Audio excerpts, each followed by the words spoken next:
Opa, salve, salve, beleza? E aí, tá tudo certo com vocês?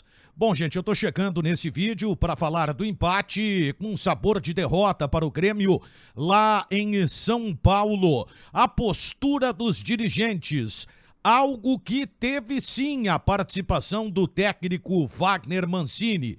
Uma situação no mínimo estarrecedora. E o que precisa ser feito para ontem, independente de permanecer na Série A ou ser rebaixado. Mas antes, vem aqui no canto da tela para se inscrever no canal, deixa um comentário aqui embaixo, curtiu, dá o joinha. O canal cresce, dedo no sininho para o YouTube te avisar de conteúdo novo por aqui.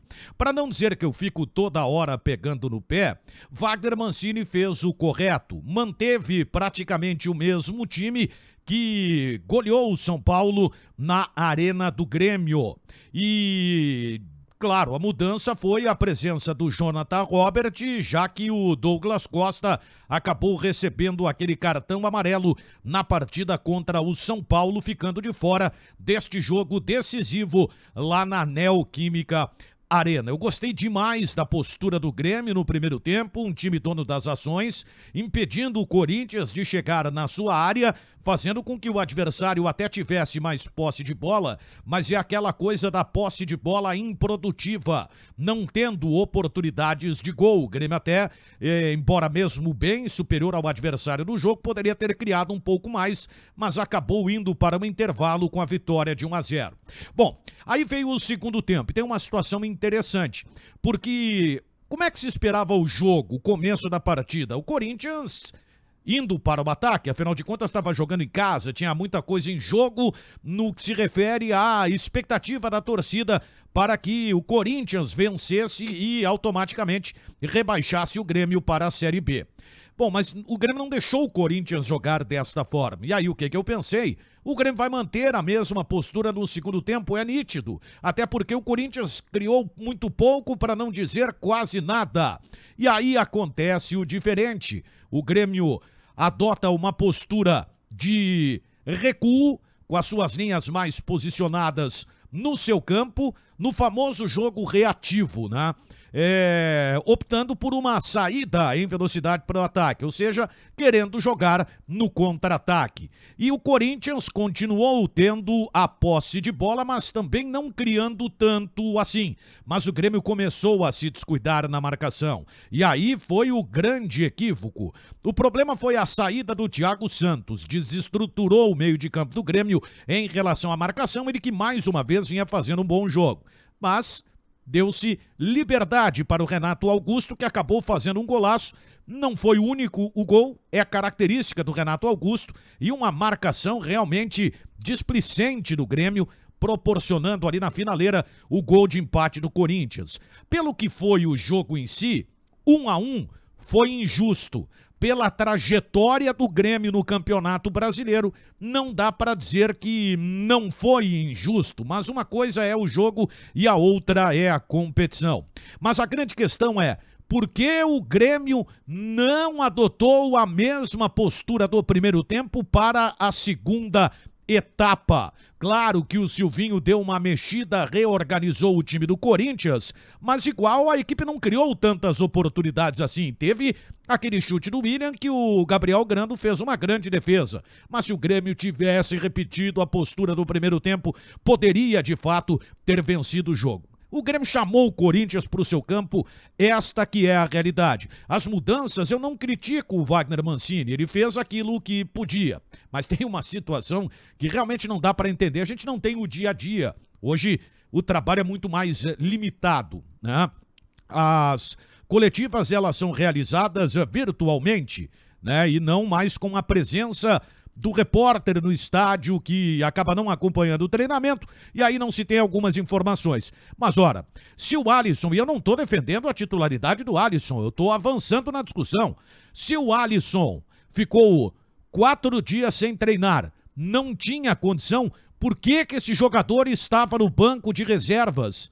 Ah, mas não tem outro meia. O Grêmio até tem o Pedro Lucas, recém-subido, não preparou, mas talvez o Elias, que alguns não gostam, né? Alegam que ele não recompõe, tem uma dificuldade em marcar, ele pudesse compor a delegação do Grêmio, ficar no banco de reservas, para quem sabe ser aí uma alternativa ao time do Grêmio. Claro que o Wagner Mancini demonstrou que não tem meias no time, né? Não tinha nesta condição. Mesmo o Wagner Mancini, que questionou o fato de quererem o Alisson de meia, e eu também acho um absurdo, só que ele foi utilizado como meia pelo Wagner Mancini. Você sabe a minha posição em relação ao técnico do Grêmio.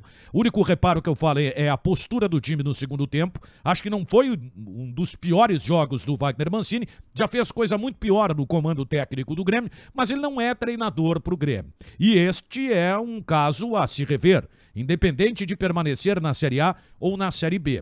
Outra coisa, o Grêmio tem que tirar Carlos Amodeu do clube. Porque o presidente do Atlético Mineiro deu uma aula após o jogo no Mineirão, 4-2 diante do Bragantino. Ele disse o seguinte: tem que investir. Para ganhar, tem que contratar. Claro que às vezes a coisa não acontece, mas as possibilidades de uma conquista, por exemplo, são maiores. E o Grêmio teve a figura do Carlos Amodeu, que, ao meu ver, foi muito mais um problema do que uma solução para o Grêmio. O Grêmio está superavitário. Por quê? Porque o Grêmio revelou os jogadores da base e vendeu bem. Este é um ponto crucial. Um poder que se dá ao Carlos Amodeu dentro do Grêmio que eu, sinceramente, não entendo. Olha, eu tento até compreender, mas realmente fica muito difícil. De CEO a uma figura com trânsito livre no futebol e com poder de decisão. Era um defensor da saída do Renato e foi um defensor da não volta, do não retorno do Renato, e bateu na tecla na contratação do técnico Luiz Felipe Scolari. Acho que foi dele também a questão do Wagner Mancini. Eu não ficaria surpreso. Mas o que adiantou o Grêmio juntar dinheiro? O Grêmio é superavitário, tá aí, tá indo para a segunda divisão. É o cara que é rico, que ficou juntando dinheiro a vida inteira, não aproveitou a vida, enfardou e capotou. Foi desta para melhor. O que serviu o dinheiro que ele guardou? Então, realmente, o Grêmio vai ter que se reestruturar em relação à sua direção. Talvez até, se o Denis Abrão não ficar, mas um dirigente com a sua postura, diferente daquela pasmaceira que foi o discurso do Grêmio em algumas oportunidades. O Grêmio tinha um trabalho ajustado, de um vice-presidente que até não gostava de aparecer, era um cara muito mais do trabalho interno do que propriamente estar na frente dos microfones, que era o Odorico Roman, e com a saída dele, curiosamente, a coisa começou a desandar, porque aí o Renato absorveu mais o controle do vestiário, absorveu mais as decisões do clube e a coisa começou a andar para trás. O Grêmio teve 2 dirigentes cujo discurso não encantava ninguém, as posturas muito menos, e que sofriam críticas internas. Um deles, uma grande figura, eu não conhecia o Paulo Luz, mas convivi com Marcos Herman, mas que ficou insustentável a sua permanência. O Denis veio com um discurso mais firme, mais forte, numa situação praticamente irreversível. Mas o Grêmio vai ter que rever isso aí. Poder do Conselho de Administração nas decisões é algo que também tem que ser revisto. É inaceitável que o Grêmio esteja com quase os 2 pés na Série B, sendo que é um clube financeiramente bem administrado, mas juntou dinheiro e não gastou. Do que adiantou? Não estou querendo dizer aqui que tem que abrir os cofres e torrar tudo que tem, mas o Grêmio precisava de reforços de mais qualidade. E isso acabou não acontecendo muito pela figura do Carlos Amodeu. Ou vocês esqueceram que o Renato dizia que era preciso abrir as torneiras para melhorar o grupo do Grêmio? Eu não esqueço, eu tenho memória. E isso era uma dificuldade imposta pela figura do Carlos Amodeu. O Grêmio vai ter que se reestruturar. Eu acho que realmente é muito difícil, né? O jogo hoje, ele definiu quase tudo.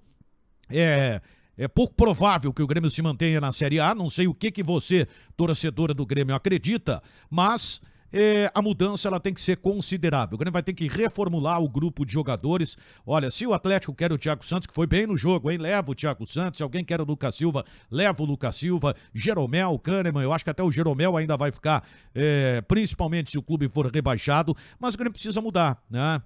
Rafinha, né, que toma um cartão amarelo quase que todo o jogo, né, e aí obriga o treinador a ter que mudar, porque corre o risco de ser expulso. Então vai ter que ter uma mudança significativa. Diogo Barbosa, Bruno Cortez, ó, vai, um abraço, né, e começar a dar uma mexida no vestiário. Até a questão do centroavante, embora o Diego Souza tenha feito gol, aliás, jogou bem o Diego Souza hoje, não é o jogador da minha preferência, mas foi bem, né, mas não dá, tá impregnado o fiasco do Grêmio, mesmo que ele consiga escapar, o campeonato foi horroroso.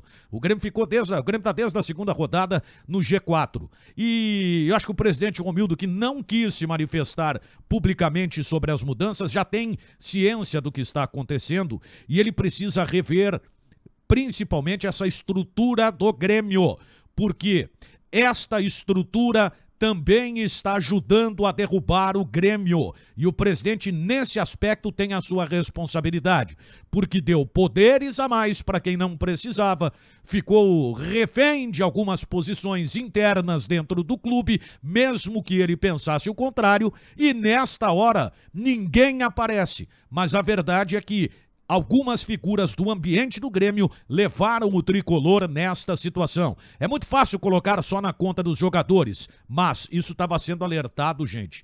Desde aquela entrevista do Kahneman, tinha coisa acontecendo dentro do clube. E foi demorando, foi se arrastando, mas chegou ao ponto máximo de hoje o Grêmio estar praticamente rebaixado para a Série B do Campeonato Brasileiro. Só um milagre. Milagres acontecem. Tudo vai depender dos jogos da segunda-feira para ainda assim o Grêmio ter a possibilidade de, na última rodada, com mais outros resultados combinados, poder se manter na Série A. Mas isso não pode apagar nada do que foi feito, principalmente neste último ano. E se o presidente não mudar a sua postura, se o presidente não reformular, não tirar algumas pessoas que têm trânsito livre dentro do Grêmio, a coisa não vai se resolver. Tá certo, gente? Deixa um comentário aqui embaixo, vem aqui no canto da tela, te inscreve no canal, curtiu, dá o joinha. O canal cresce, dedo no sininho pro YouTube te avisar de vídeo novo por aqui, beleza? Fui!